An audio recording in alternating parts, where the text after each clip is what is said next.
à livrer son récit. Derrière l'imagination fantastique et mythique de Guillermo del Toro, il y a toujours cette même obsession, les monstres. Mais surtout les monstres profondément humains. Ce regard plein de compassion sur ce qui dérange, sur ce qui dépasse, sur ce qu'on rejette. C'est donc presque une évidence que le cinéaste mexicain s'empare enfin de Frankenstein. Alors, je vais vous livrer le mien.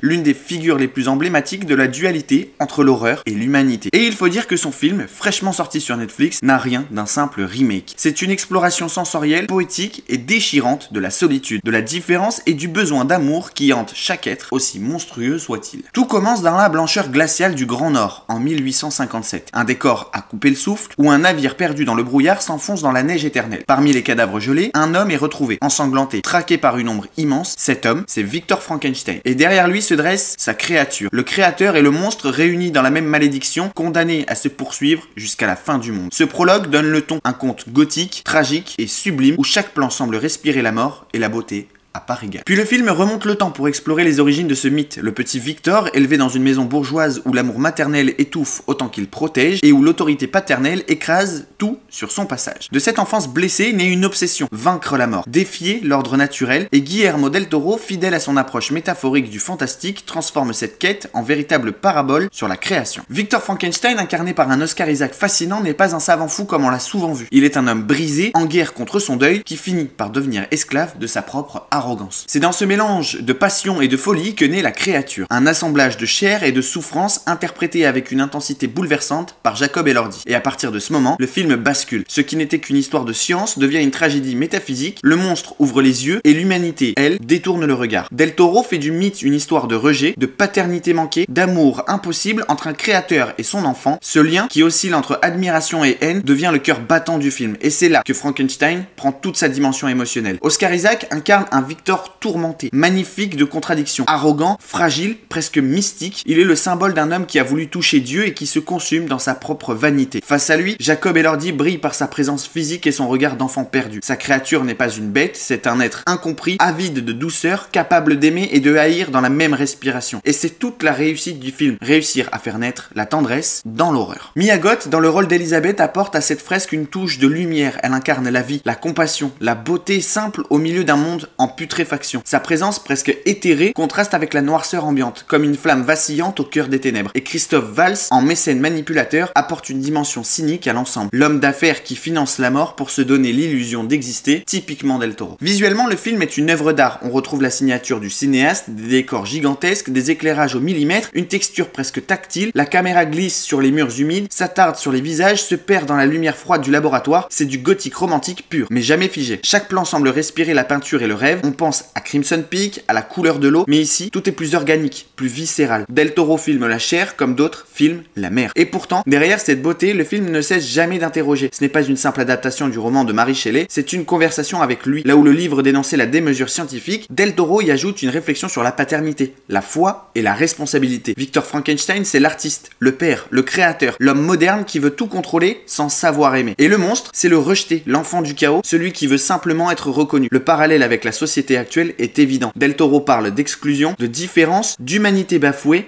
mais sans jamais tomber dans le discours. Tout passe par l'émotion. Et c'est précisément pour ça qu'il faut voir ce Frankenstein, parce qu'il ne se contente pas de revisiter un mythe, il nous confronte à notre propre reflet. Le film est un miroir tendu à chacun de nous. On y voit nos égos, nos échecs, nos peurs, notre incapacité à aimer ce qui n'entre pas dans nos cadres. Il y a là une puissance universelle rare. Et dans un monde où le cinéma d'auteur tend à s'effacer derrière les algorithmes, voir une œuvre aussi personnelle sur Netflix, c'est déjà un événement en soi. Mais tout n'est pas parfait. Le film souffre de quelques longueurs, surtout dans son deuxième acte, où la mise en place prend parfois le pas sur la tension dramatique. Certaines scènes, bien que magnifiques, semblent se complaire dans la contemplation. Christophe Valls, par exemple, hérite d'un rôle moins inspiré, presque caricatural dans sa manière de jouer les mécènes. Et la musique d'Alexandre Desplat, pourtant élégante, manque parfois d'audace. Elle illustre plus qu'elle ne transcende. Enfin, la fin, bien que poétique, peut diviser. Certains y verront une apothéose lyrique, d'autres un épilogue trop appuyé. Mais malgré ses défauts, Frankenstein reste un film profondément sincère. terre, hantée, habitée. On sent que Del Toro y a mis son âme. Tout dans ce film parle de création. La sienne, celle de Victor, celle de Mary Shelley, c'est une mise en abîme fascinante sur l'acte même de donner vie à quelque chose qui nous échappe. Et c'est sans doute pour ça que le film résonne autant, parce qu'il raconte la beauté tragique de ce geste. Créer, aimer, perdre. Les thèmes que Del Toro explore ici sont ceux qui l'accompagnent depuis toujours. La différence, la paternité, la religion, la solitude, la rédemption. Mais il les aborde avec une maturité nouvelle, presque mélancolique. Là où Hellboy et le labyrinthe de Pan magnifiaient encore le combat, Frankenstein semble déjà en deuil de l'humanité. C'est un film plus apaisé, plus résigné, mais toujours traversé par la même tendresse. Le monstre, chez Del Toro, n'a jamais été plus humain. Alors oui, tout n'est pas parfait. Oui, le numérique alourdit parfois la composition des plans. Oui, la flamboyance visuelle peut saturer l'œil. Mais refuser la beauté sous prétexte qu'elle déborde, ce serait refuser Del Toro lui-même. Ce réalisateur n'a jamais su faire petit. Et c'est précisément ce qui fait sa force. Sa foi absolue dans le cinéma, dans l'imaginaire, dans la puissance du mythe. Frankenstein, c'est une déclaration d'amour au cinéma d'émotion. Une prière pour les monstres, pour les marginaux, pour ceux qu'on ne regarde plus. Un film qui célèbre la différence sans jamais expliquer et qui redonne un sens à ce mot trop galvaudé. Humanité. Quand la créature tend la main vers la lumière, on comprend que Del Toro ne cherche pas à nous effrayer, il cherche à nous réconcilier. Et c'est là toute la réussite du film. Nous rappeler que le monstre ne naisse pas du néant, il naisse du regard des autres. Et tant qu'on refusera de voir la beauté dans l'imperfection, on continuera à créer des monstres. Alors, faut-il voir ce Frankenstein? Oui, 1000 fois oui. Pour ses décors, pour ses acteurs, pour sa mise en scène, mais surtout pour ce qu'il raconte de nous. C'est une œuvre imparfaite, mais profondément sincère. Un film qui ne cherche pas à plaire, mais à émouvoir. Et c'est peut-être ça, aujourd'hui, le vrai miracle. Del Toro livre ici son œuvre la plus intime, la plus personnelle, la plus mélancolique, et en refermant ce film, on comprend enfin ce que disait Mary Shelley. Il y a une personne dans chaque monstre. Une étincelle, un souffle, une humanité blessée, c'est ce que Del Toro capte, magnifie et nous renvoie en pleine figure. Un dernier regard, un dernier souffle, et la créature disparaît dans la neige comme si elle n'avait jamais existé. Mais quelque chose reste, une trace, une émotion, un battement de cœur, et c'est peut-être ça la plus belle définition